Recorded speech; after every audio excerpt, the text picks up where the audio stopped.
Garbage collection in Japan is an art. Okay, maybe it's not an art, but it's definitely an experience. The first time I moved to Japan, I was warned. Make sure you properly sort the garbage and you put it out on the right day. If you don't, someone may be watching and they will bring that garbage right back to your doorstep. And that, my friends, is shameful.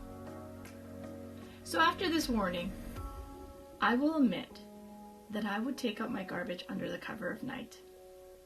Luckily, eventually, I did learn how to properly sort and take out my garbage. Every city in Japan is different. Some cities have very minimal sorting. When I lived in Abetsu, it was just burnable and non-burnable, and then recyclables. Recyclables are like your pet bottles and the cans and so on. When I lived in Iwamizawa, it was burnable, non-burnable, fura, which is your plastics, like plastic trays and packaging, and then your recyclables. I had a friend that actually had about like 7 or 8 different ways to sort her garbage. To me, that's ridiculous, but it is what it is. In Iwamizawa, we had to buy special bags for the burnable and non-burnable. Burnable were pink and non-burnable were green. In Abetsu, we also had to buy a special bag, but it was the same bag for both burnable and non-burnable. If you were lucky, your gomi station, which is the garbage station, would have bins for each type of bottle. If it didn't, you just put them in a plastic bag and put them out on the right day. Now, it was very important that you put out your garbage on the day of, not the night before, as I did, because in Japan we have a lot of crows, and in Hokkaido we have bears.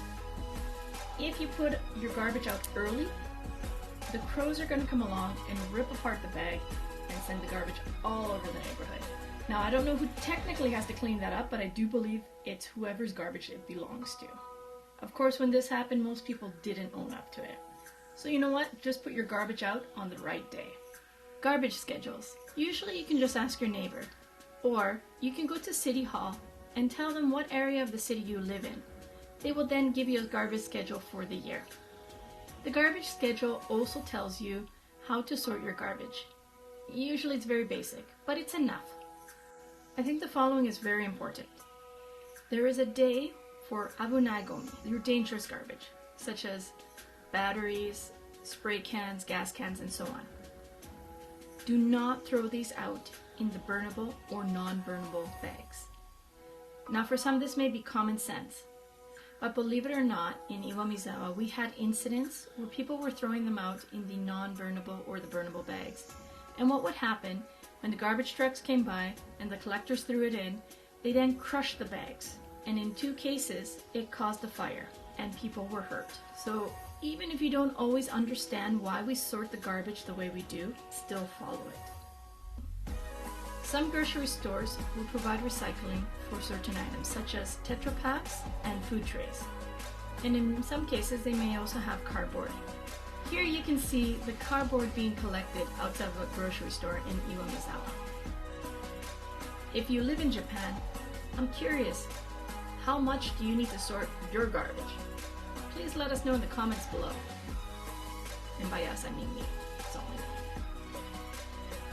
If you are interested in living in Japan or what life in Japan is like, feel free to check out this video. This video about the local elections. Catch you next time.